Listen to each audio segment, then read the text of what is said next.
Hello and welcome back to the final video of Unit 6 on human development. This last video is on adulthood, as well as a couple extra topics that were just not sprinkled in here and there. So first we'll start with adulthood, the end to the journey, so to speak, although still a long portion of life after adolescence and emerging adulthood ending around age 25. So you may recall earlier from another video about Erik Erikson. These are 3 of Eriksons stages found in adulthood. You got early adulthood for intimacy and isolation. Middle adulthood is for generativity versus self-absorption or stagnation. And then late adulthood is integrity versus despair. So just recapping that for you as we move on. And so good news is that there are a couple of transitions when it comes to family life and adulthood. For the average person, a good percentage of people, roughly 90% of adults in the United States are going to get married. So that means only about 10% of the people who watch this video will decide that the single life is for them. But this is a transitional period immediately in adulthood where people are beginning to explore the idea of a lifelong partner, families, potentially career opportunities, and then career stability, children getting older, and then eventually getting to the empty nest. And so 3 of the largest transitions that are part of the life of an adult typically revolve around these 3 events. So there are many difficulties here associated with marriage, parenthood, and then the empty nest. But these are kind of like the big 3 tasks related to adulthood that you should be familiar with generally. So the issue of marriage and what kind of difficulties there may be in adjusting to marriage. For example, who has certain expectations in their marriage and what are they expecting their significant other, their spouse, is going to do or going to want for their life. You know, people get married for a lot of reasons. Some of them are good reasons and some of them are the wrong reasons. But generally, the transitions that make marriage difficult come from people who have differing expectations about topics related to housework, having families or having kids, and then generally careers. And so there's been a lot of research into what's a more successful marriage in the beginning. Is it people who live together before they're married or people who are abstaining from living together before marriage? And this is an issue of what's called cohabitation. But the reality is ultimately you will have to do what's best for you if you are among that 90% someday in life. And everybody typically has an opinion about this, whether it's a religious-based influenced opinion or not. And you know, there's different arguments, but the reality is whether you live with someone before marriage or not, whether you are deciding that, you know, that's not going to be a factor in the success of your marriage, or if it is, you know, you ultimately are the ones that make that choice. And there's research that goes towards both sides, so I'm not going to necessarily lecture you for if you should do that or not. It's kind of going to be up to you at the point in your life that you'll find yourself later. But you should know there is research to suggest both people who live together before marriage are often less likely to find surprises or things that they were unprepared for because they've had that time already put in. And then people who don't are also as equally committed as they grow together and learn all about their significant other. So second big transition, parenthood. Most of you should know that if you're watching this, your parents are happy that you are their child. But that being said, if you're the first child or if you're an only child, it was probably a very big transition for your household, for your parents. But if you are a secondary sibling, there's a good chance that it wasn't as difficult that time around because your parents kind of understood what they were getting into. And then lastly, the third transition is the empty nest. So the empty nest is experienced and may be experienced soon if you are the youngest or the last child to leave the home, or if you're the oldest and you're the first child to leave the home. But the empty nest basically is when your families are getting used to the fact that you're leaving and you're gone, and then hopefully you're not going to return, although you know about the emerging adulthood period, and some people do end up moving home despite what they initially thought about leaving the first time around. But this can cause some problems as it actually breaks the empty nest if you're to return. But typically, most people adjust effectively and in a positive way. For a lot of marriages, it's actually very healthy for the empty nest.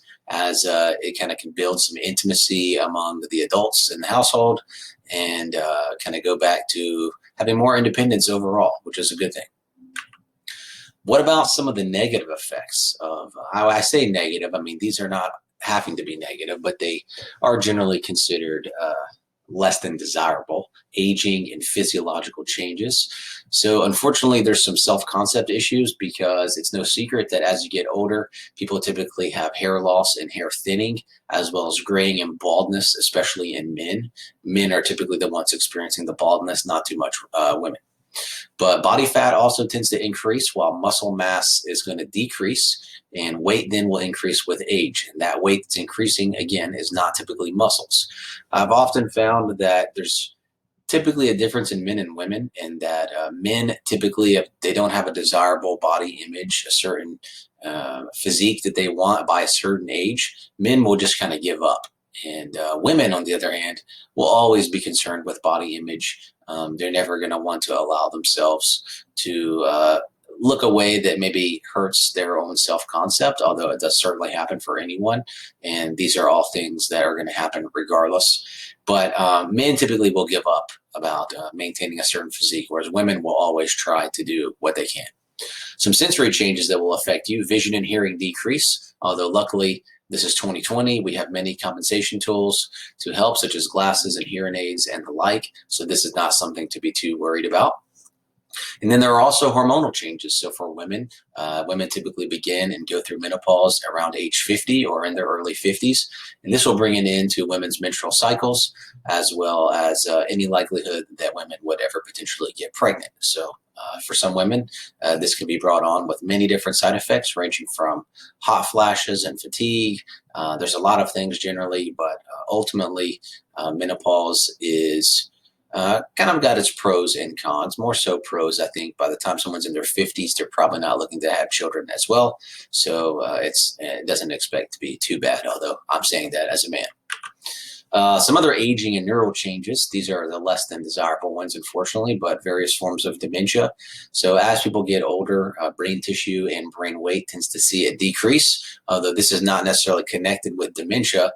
Some people do begin to experience dementias, and this is not technically considered part of the aging process. And so for people who develop dementia, there's different stages, there's different forms of dementia.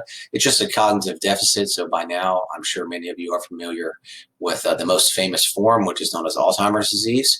And this actually makes up about 2/3 of dementias. But there are some others. So for example, Lewy body dementia, which is what impacted Robin Williams, the famous actor and comedian, who unfortunately took his own life.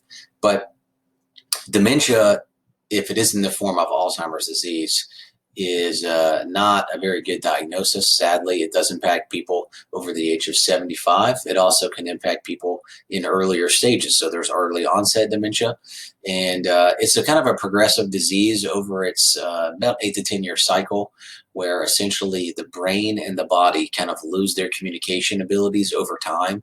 And eventually the end result is often death due to things like the body and brain not really cooperating. So the lungs are going to start shutting down, air, it becomes an issue, breathing, swallowing for food, things like that.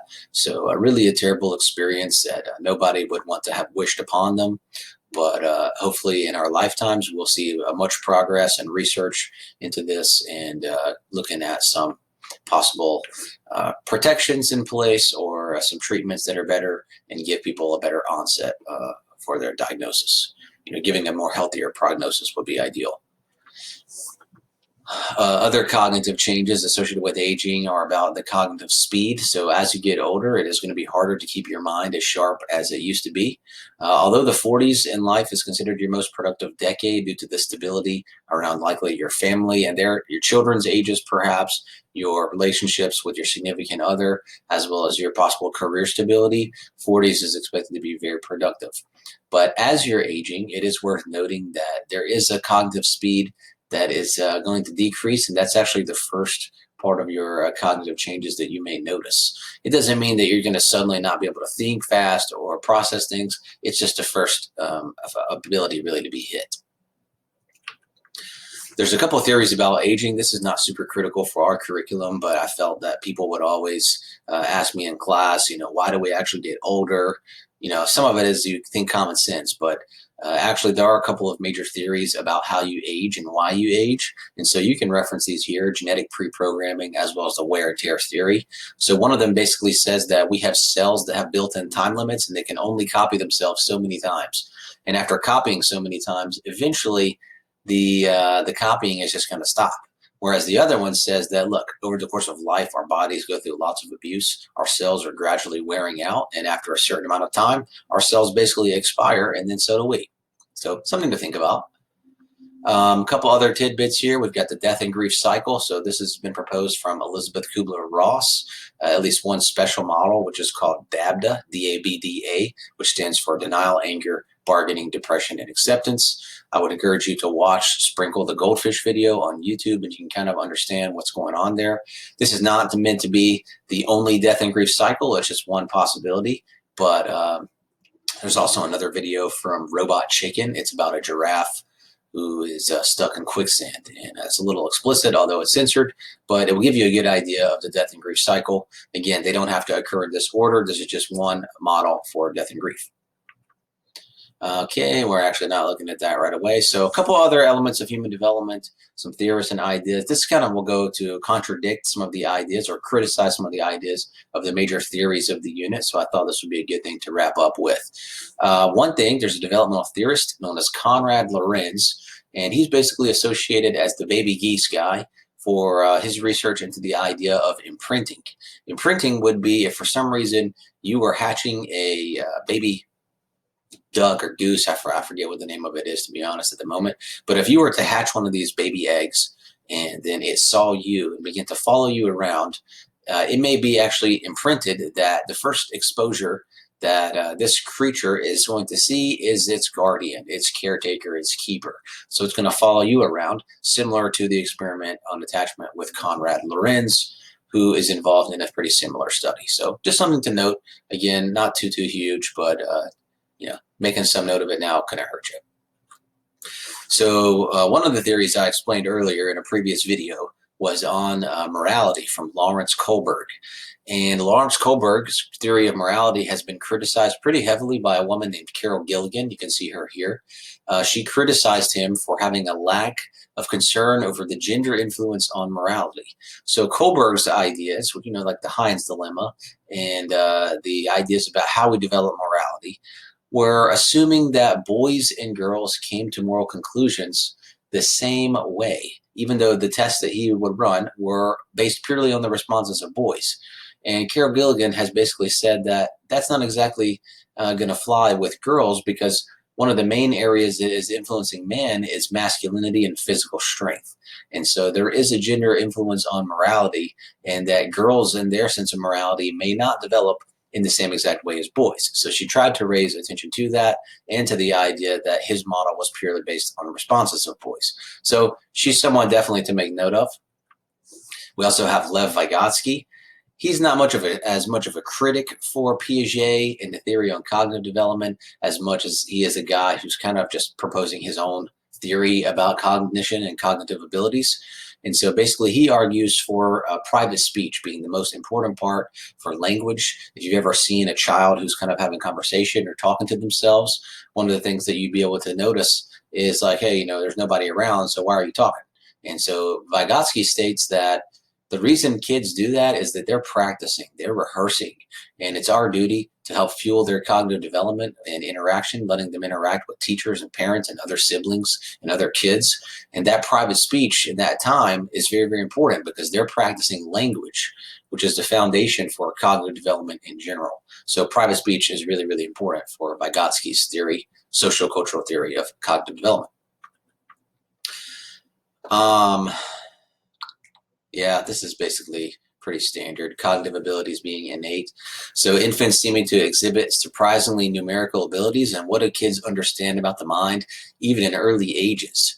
But for example, kids are not immune from detecting lies, despite the fact that their cognitive abilities are much weaker when they're so young. But kids start to develop things like metalinguistic awareness around age 6. And even before that, could maybe even understand that people are being deceitful or lying. And so kids have a lot of ideas probably about the mind that they're just not fully able to even identify or flesh out because language is still pretty limited. And it's just worth noting that kids do have an understanding of the mind that begins to change as they start to acquire more language ability. Another, I know this one seems kind of random, but another experience related to development is called habituation. And basically, habituation is a decrease in response with the repeated stimulation. And so after you're presented with something over and over and over, maybe eventually it starts to no longer have an effect on you. For example, a loud noise, a bright light. This is not necessarily sensory abilities, like to be confused with sensory adaptation. This is not in the brain. This is more of the body. Like, hey, you know what? This loud noise is no longer really bothering me. I'm just kind of getting used to it in a sense. So there's that. And then finally, we have a couple more ideas from Piaget around the ideas of schema, assimilation, and accommodation. So I'll just give you an example here about accommodation and assimilation to give you some perspective. So we hold schemas, which is a mental map of the world based on our experience, and this is going to change as you get older.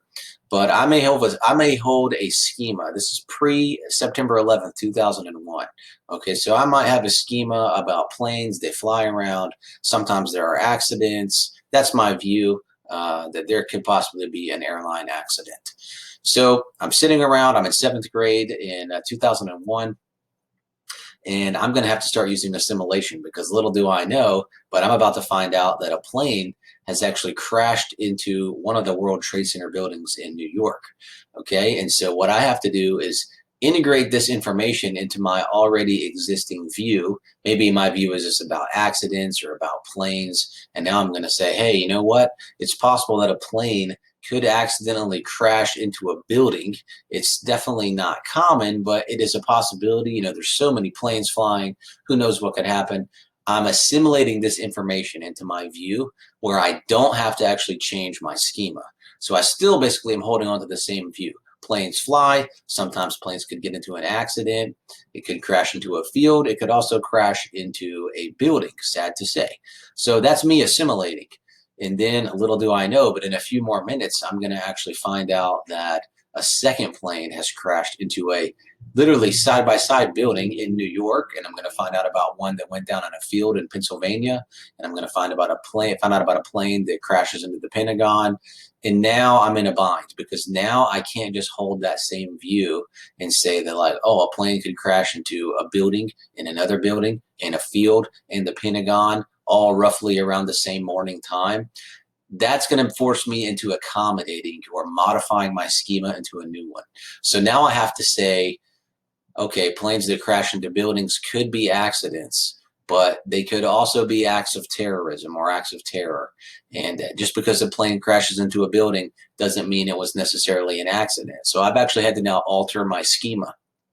So when you go back up, I like to think of it as for assimilation, there are two S's in assimilation. So you keep SS for same schema. I'm keeping the same view of the world. Whereas when you have accommodation, now, I mean, there's two C's, but I just think with one of the C's, the schema has to change. So the C's in accommodation are for changing your schema.